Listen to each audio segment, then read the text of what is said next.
vivo、OPPO 分别以蓝绿为品牌代表的 OV 两家厂商，说是兄弟，却又打得水深火热；说是仇家，却又可以在产品上看到许多类似基因。在 OPPO 的海外扩展计划稍有起色之际 ，vivo 近期也在台湾开卖了几款手机试试水温。虽然说在市场宣传力度上不及 OPPO， 却也因为去年一系列特别的产品得到不少关注。还是那句话，产品有亮点，不怕没人看。所以今天邦尼就要一次带来 OV 两家目前在台湾推出的两支新机 ，OPPO Reno 以及 vivo V15 Pro， 同期再加码 Snapdragon 675、710以及4800万 Sony IMX 586跟4800万三星 GM1 深度评测，一起来看看吧。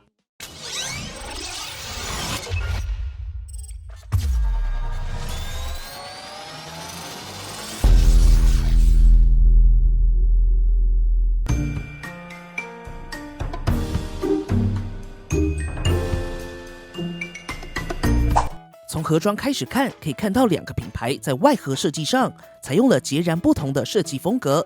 vivo 更为简单明了 ，OPPO 则是多了许多细节，例如在正面印上了 OPPO Reno 完全对称的中线 ID， 在文字上更有幻彩的反光设计。打开盒装，机台在出厂时就已经贴好保护贴，两者都随附了专属设计的保护壳，在防摔性能上也都还算不错。基本上拿到后都不用特地再多买保护壳。而在随附配件部分 ，vivo 随附了一组18瓦快充组、Micro USB 线材以及耳机，而 OPPO 则是随附了20瓦 VOOC 快充组，并且在随附的 Type-C 线材接头都套上了保护塑胶套。眼尖的观众应该也发现了，不论是充电头、线材两端或是耳机，OPPO 都加上了绿色元素，在品牌辨识上还是更为优势。整体看下来，虽然两者在配件上几乎给的一致，你有的我也都有，但是 OPPO 从外盒到配件都多了一些细节。以开箱时的爽度来说 ，OPPO Reno 先拿下1分。但是两者在包装上则是共通的，用了许多塑胶包装，这点就留给大家思考啦。而在机身设计上，第一眼看到 OPPO Reno 背面时，不免俗的想到不久前 vivo 才发布的 Apex 2019无开孔概念机，两者在相机跟 logo 排列上可以说是几乎一致。不过看回 OPPO Reno 就可以知道，在设计上是完全不一样。首先还是先肯定 OPPO Reno 让相机再度变回平的。不过因为 Reno 本身也并不算特别薄，所以其实是相对容易达成。但最重要的还是相机模组是放在机背玻璃下面，而不是挖空玻璃的独立开孔模组。如此一来，对于背面这块玻璃的要求，相比起普通的玻璃背盖就会再更高一些。也因此造就了 OPPO Reno 的背面真的是目前邦尼最喜欢的机背手感，一体性非常高，会一直想去摸镜头，有摸不到的感觉，相当特别。下面的这个绿色小点没什么特别功能，就是让机身不直接接触桌面，保证镜头不会被刮花影响成像。而在机身边缘的过渡上 ，Reno 采用了两侧曲面收边的边缘过渡，在握感上还是相当不错。不过值得一提的是 ，OPPO Reno 在中框跟背盖的材质过渡就来得有些突兀。不过以实用性来说 ，OPPO Reno 的边缘材质更为防滑，能够避免手滑一族不小心摔落了。在机身配置上 ，OPPO Reno 右侧拥有绿色点缀的电源按键，可以设定长按后启动 AI 助理。左侧有双 Nano 卡槽，不支援 Micro SD 扩充，以及两个独立的音量按钮。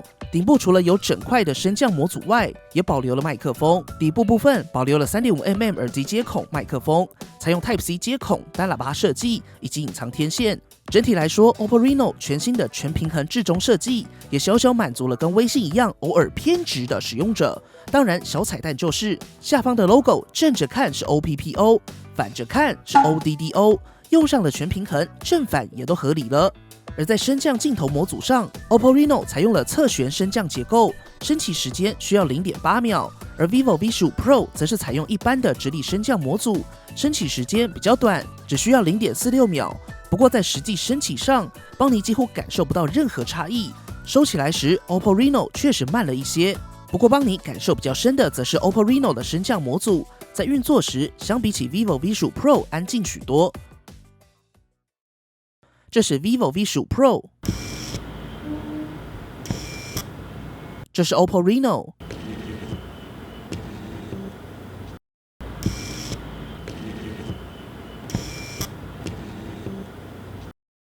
想必差异很明显。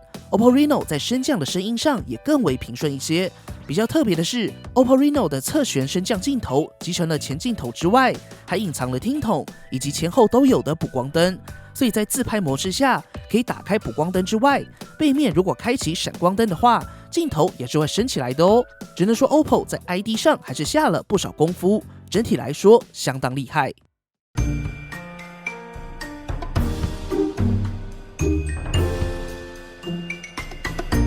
相机硬体上 ，OPPO Reno 搭载 f1.75 4800万画素 Sony IMX586 感光元件，以及 f2.4 500万画素景深辅助运算镜头，没有2倍光学望远，也没有超广角镜头，稍微可惜。而 vivo V15 Pro 则是搭载三星 GM1 f1.8 4800万画素感光元件 ，f2.2 800万画素超广角镜头，以及 f2.4 500万画素景深辅助运算镜头。有了广角，但没有望远镜头。两者的对比，除了可以让大家看到蓝绿两家在相机调教的差异，同时也可以让大家看到讨论度蛮高的 IMX586 以及 GM1 的相机性能咯。先来说说操作界面 ，vivo 只需要左右滑动就可以切换拍照模式，而 OPPO 则是需要点选左侧选单才会显示更多拍摄模式。以夜景来说 ，vivo 只要往右滑动就能启动，而 OPPO 则要点开选单再点选夜景。在界面上 ，vivo 更顺手一些。那实拍效果呢？我们就透过样张边看边说。先来看第一组样张，可以看到 vivo 在拍照算法上还是跟 OPPO 有明显差距。即使采用 GM1， 在 HDR 算法上，不论是前景矮墙、绿树或是主体建筑，在暗部细节表现都更为优异，甚至在左下角绿色草地的成色上，都跟 vivo 有蛮大的落差。不过邦尼也发现，只要开启炫彩模式后，不止色彩饱和度会更高，重要的是 HDR 效果居然神奇的变好了。下一组样张，我们来看开启4800万画素的样张，可以看到跟稍早提到的一般模式基本一致。vivo 家的 HDR 更好，放大来看，两者在细节保留上差异不大，甚至 OPPO 的涂抹感稍微重一些。再来看一组4800万的样张，可以看到主体的这一排绿树 ，vivo 的 HDR 表现几乎可以说是碾压 OPPO。如果换回一般1200万的样张，可以看到 vivo 的 HDR 优势不变，放大来看细节，可以说差异存在，但不明显。在日拍下 ，vivo 的软底子可以说是完全碾压 OPPO， 即使用的是 GM1， 一样可以胜过 IMX586。别忘了 vivo V15 Pro 还有超广角镜头呢。接下来几组样张，基本上可以得到一致结果。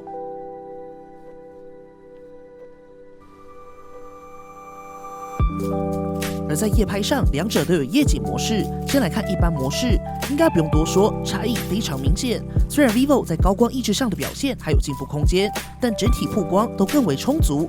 开启夜景模式后 ，vivo 在细节保留跟色彩还原上还是更好一些。再来看一组，开启前 OPPO 在左下角几乎完全是黑的，右下亮部更是整个铺掉。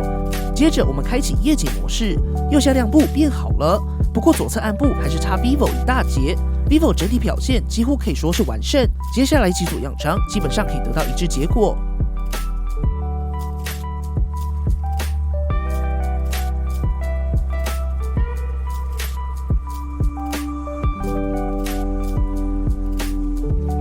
整体来说 ，vivo 不论在日夜拍都比 OPPO 更为优势。别忘了 V15 Pro 搭载的是大家普遍不看好的 GM1， 只能说在硬体差异不大的状况下，软功夫依旧有可能打趴硬底子。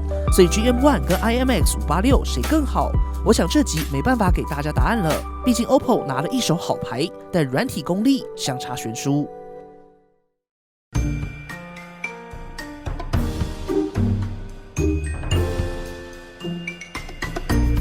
系统上能上 OPPO Reno 搭载 Qualcomm Snapdragon 710，搭配8GB 的 RAM 以及256GB 的 ROM， 在安兔兔跑分上来到了156102分，简易跑分数据可以参考以下表格。而 vivo V15 Pro 则是搭载 Qualcomm Snapdragon 675 AIE， 一样采用8GB 的 RAM， 在安兔兔跑分数据上来到了177539分，简易跑分数据可以参考以下表格。当然，更完整的测试结果一样可以在 Inspanny.com 上找到哦。没错，大家不断在讨论的675以及710谁跑分更高，可以看到 Snapdragon 675确实在跑分上胜过710，但如果我们看回安兔兔跑分细项，会看到搭载 Snapdragon 675的 V15 Pro 在 CPU 性能大胜搭载 Snapdragon 710的 OPPO Reno， 差距来到2万分左右，但在 GPU 部分 ，OPPO Reno 所采用的 Snapdragon 710则是胜出1万分左右。简单来说，以实际的游戏体验，玩玩传说对决，两者差异并不明显。但如果是崩坏3这类大型手游 ，Snapdragon 70则会更稳定顺畅一些。不过续航上差距就比较明显了。OPPO Reno 搭载3765毫安时电池，而 vivo V15 Pro 则是搭载3007毫安时。在两者电量基本一致的状况下，搭载 Snapdragon 675的 vivo V15 Pro 在 PCMark 80%到20%电力测试中来到了13小时19分，而搭载 Snapdragon 710的 OPPO Reno 则是在续航测试中达到相当优秀的15小时25分。应该不难看到，受益于制程不同，两者所呈现的续航差异。在快充上，电量差不多的 vivo V15 Pro 采用18瓦双引擎快充，充电1小时达到了76%，充到95%花费1小时29分，最后5%则是花了27分钟进行涓流充电，完全充满总共花费1小时56分。而搭载20瓦 VOOC 3.0 快充的 OPPO Reno 充电1小时达到89%，充到95%花费1小时7分钟，完全充满花了1小时16分，并没有进行涓流充电。以比较公平，两者都没启动涓流充电前的95%来说，差距来到20分左右。若是以结果来看，则是差了整整40分钟。快充环节 ，OPPO 再拿下一胜。OPPO Reno 在系统上则是采用基于 Android 9派的 ColorOS 6.0，而 vivo V15 Pro 则是采用基于 Android 9派的 FunTouch OS 9。可以看到，在最新的操作版本中都有了很大的改变，两者都一改以往审美总是走偏的界面设计。整体来说都更为清新简洁，光是 vivo 的设定选单就可以看到图示变得更一致，以往杂乱的快捷中心也重新进行布局，超多的功能按键也可以滑动显示更多。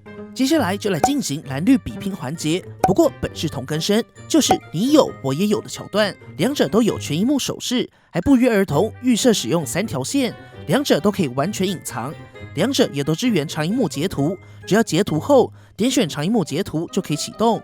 vivo 需要一直点下一画面才会往下卷，而 OPPO 则是只要一直往下滑，滑到指定位置停下就完成了。以实用性来说 ，OPPO 的方案更容易使用一些。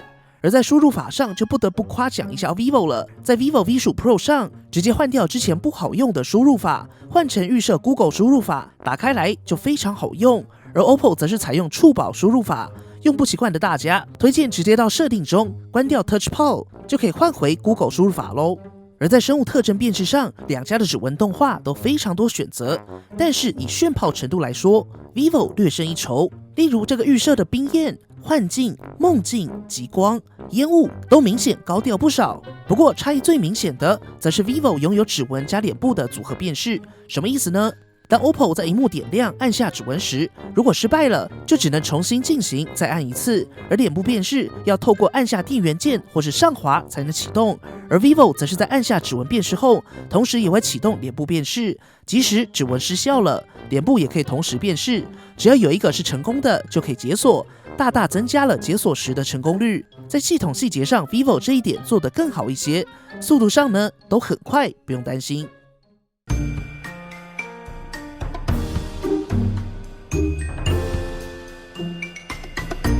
在影音娱乐上，两者都采用真全萤幕设计。OPPO Reno 搭载 19.5:9 Full HD Plus 6.4寸 AMOLED 显示器 ，vivo V15 Pro 搭载 19.5:9 Full HD Plus 6.39寸 Super AMOLED 显示器。老实说，当两只摆在一起时，单看萤幕，两者几乎没有差别。不过在显示效果上 ，OPPO Reno 支援 YouTube HDR 影音串流，在显色上 ，OPPO Reno 会更优势一些。OPPO Reno 这一次也支援了全新的护眼模式，在开启后，除了可以滤掉更多蓝光外，也可以减少以往死黄的感觉，基本上可以常驻开启。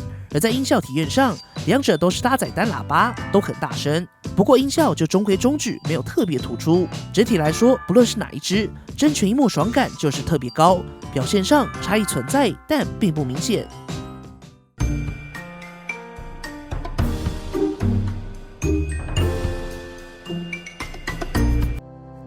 OPPO Reno，OPPO 全新世代的第一款作品，在外观设计上，全平衡的全平面背盖，在第一次看到 vivo Apex 2019的时候，觉得稍微平淡，少了些什么。不过到了 OPPO Reno 的实机身上，就看到了更多为了量产所做出的改变，自然也变得合理许多。不过把整片背盖做平了，在触觉上爽感真的很高。而在相机上 ，OPPO 虽然用上了 IMX586。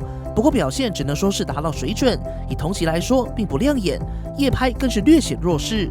不过也因此让邦尼更期待， vivo 如果用上了 IMX586 会有什么表现？效能上搭载 Snapdragon 710，基本上顺玩主流游戏绝对没问题。续航上虽然只有3765毫安时，但在测试中拿下15小时25分，成绩相当不错。如果还是不够用，20瓦的 VOOC 3.0 也能快速回血。最后影音娱乐部分，全萤幕爽感就是比较高，这点绝对毋庸置疑。本期 Snapdragon 675跟710已经完整的帮大家分析了，而 GM1 跟 IMX586 看来只要用心写算法，两者差异并不明显，你说是吧？好啦，本期节目结束了，不要忘记右上角对 OPPO Reno 进行投票，或底下留言告诉邦尼团队，你还想知道 OPPO Reno 哪项功能或想看的产品测试。对了，快点到 Facebook 私讯邦尼的粉丝专页，找邦尼 AI 小助理玩吧。如果喜欢本期的节目，不要忘记订阅邦尼，并且追踪我们的 Facebook、Instagram， 以及加入 Line@ 跟我们讨论。如果还有其他问题，别忘了底下留言。那我们就下期影片再见喽。